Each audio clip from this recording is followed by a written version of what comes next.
Even after a decade captain America Winter soldier MCU की best movie है। ये movie मतलब सिर्फ एक ग्रेट सुपर हीरो मूवी नहीं बल्कि easily one of the greatest action thriller masterpiece of all time. Captain America Winter Soldier एक एकदम परफेक्ट बैलेंस है between action, humour, plot, suspense and character development. All of this things एकदम top tier. Start से end तक ये movie मतलब एक fast paced edge of the seat thriller रहा।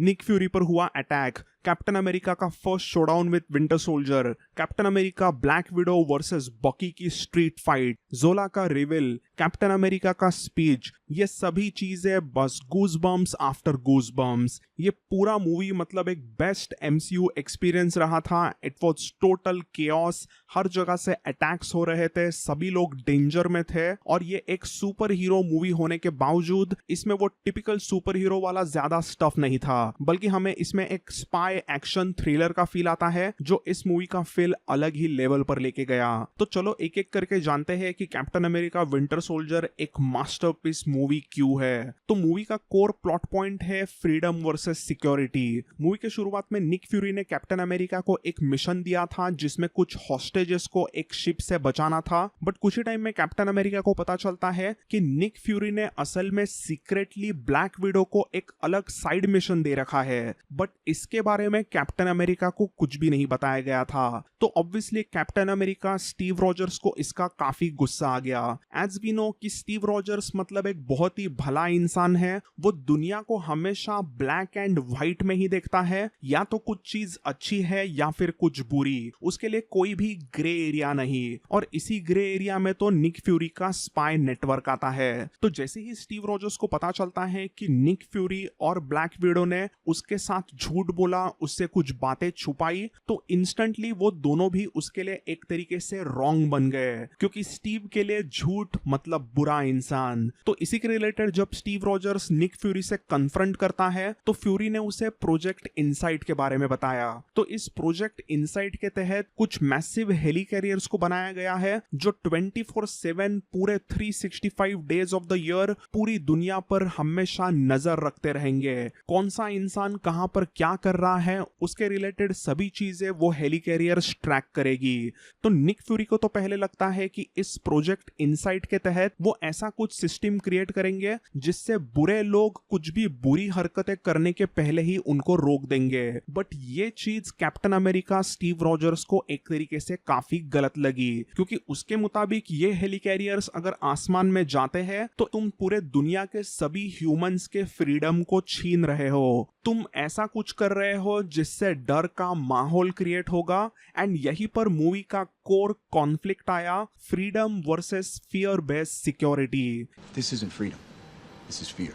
जैसे ही ये सब कुछ हुआ तो कैप्टन यहाँ पर कुछ टाइम के लिए अकेला पड़ गया। उसे समझता नहीं कि वो भरोसा करे तो किस पे करे। हम पहले नताशा रोमानोफ ब्लैक विडो को मिले, जिसका स्टीव रॉजर्स के साथ में थोड़ा सा फ्लर्टी एकदम दोस्ती वाला कनेक्शन हमें देखने मिला। इसी में फैल्कन का कैरेक्टर इंट्रोड्यूस हुआ जो एक नया फ्रेंड, एक अलग सपोर्ट सिस्टम कैप्टन के लिए बना। देन हम कैप्टन अमेरिका और निक फ्यूरी के कुछ ट्रस्ट इश्यूज भी देखते हैं। एंड देन इसी में हम पेगी कार्टर और कैप्टन अमेरिका का एक इमोशनल सीन भी देखते हैं जो डायरेक्टली फर्स्ट मूवी को इस सेकंड मूवी से कनेक्शन करता है। तो पूरे मूवी के प्लॉट को एस्टैब्लिश करना और ऐसे अलग अलग कैरेक्टर्स का कैप्टन अमेरिका स्टीव रॉजर्स के साथ में कनेक्शन एस्टैब्लिश करना, ये सभी चीजें इस मूवी के पहले 20 मिनट में क्विकली हो जाती है, बिना एक भी सेकंड वेस्ट किए। कॉन्स्टेंटली पहले 15-20 मिनट में कैरेक्टर डेवलपमेंट हुआ और प्लॉट प्रोग्रेशन हुआ।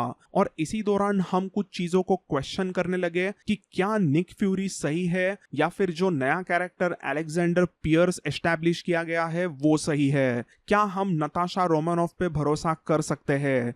पूरे पहले पार्ट ऑफ द मूवी में हमें समझता नहीं कि हमें किस पे विश्वास करना चाहिए। जब कैप्टन अमेरिका और ब्लैक विडो दोनों एक साथ भाग जाते हैं तभी भी स्टीव रॉजर्स नताशा पे भरोसा नहीं करता। He says, You know, it's kind of hard to trust someone when you don't know who that someone really is. तो बेसिकली फर्स्ट मूवी में हमने कैप्टन अमेरिका की अच्छाई देखी थी। उसने लिटरली मूवी के एंड में अपनी एक तरीके से जान दी, बट उसे वापस बर्फ में से रिजरेक्ट किया गया, वो अलग बात है। बट उसने सैक्रिफाइस जरूर किया था, बट वो वाला दौर पुराना दौर था। अभी इस नए दौर में उसकी गुडनेस, उसकी अच्छाई यहाँ पर ट्रूली टेस्ट होती है एंड इस मूवी में वही सब है। आगे चल के हमें पता चलता है कि hydra is the main villain of this movie. वही प्रोजेक्ट इनसाइड को चलाना चाहती है और पूरे वर्ल्ड पर हाइड्रा को कंट्रोल करना है। तो ये मूवी रियल वर्ल्ड के इश्यूज और फिक्शन को काफी अच्छी तरीके से मिक्स भी करता है और इसी वजह से वो काफी इम्पैक्टफुल लगी। इवेंचुअली इस मूवी की एंडिंग मतलब एकदम ही परफेक्ट रही। कैप्टन अमेरिका के सच्चे दिल, उसके प्योर हार्ट की जीत होती है। इसी में एंड में कैप्टन अमेरिका का एक आइकॉनिक स्पीच हमें देखने मिला जिसमें वो फ्रीडम की बात करता है। उसके मुताबिक अगर किसी को भी फ्रीडम चाहिए तो उसकी एक बड़ी कॉस्ट देनी पड़ती है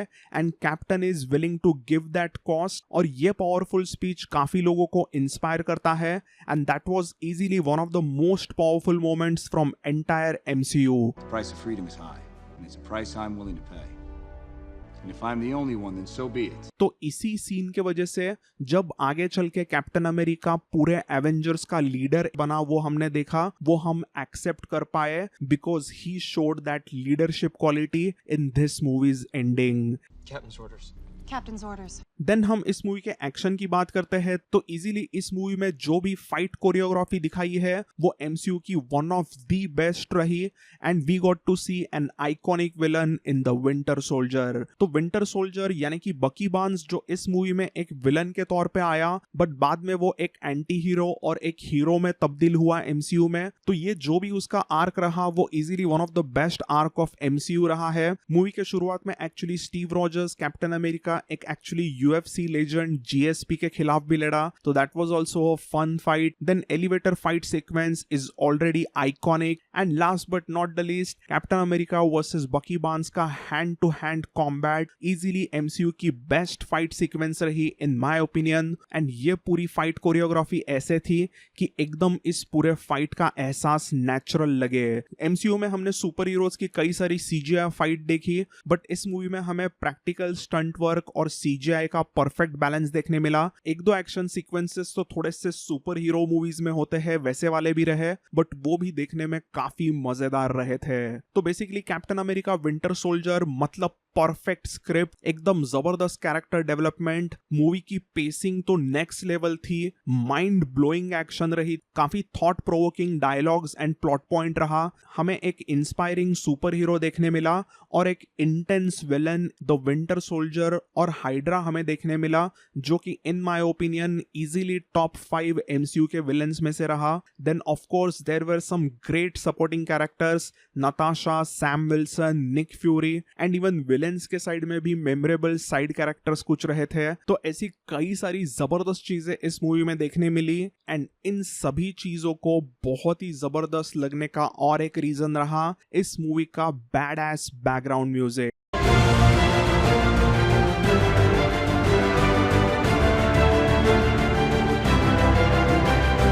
हेनरी जैकमैन ने दिया हुआ कैप्टन अमेरिका विंटर सोल्जर का background theme easily my favourite MCU theme है और इस थीम के वजह से ही इस मूवी का फील और भी जबरदस्त लगा।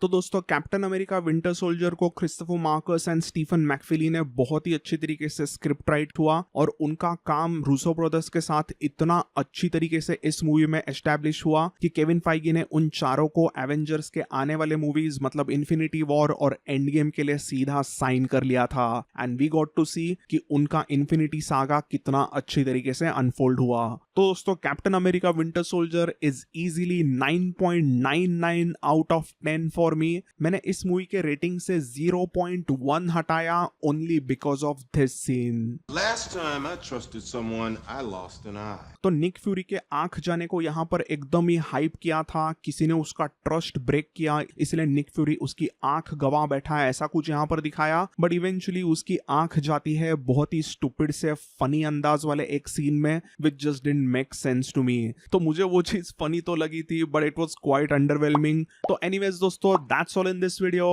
आई will see you all in the next one. Ciao.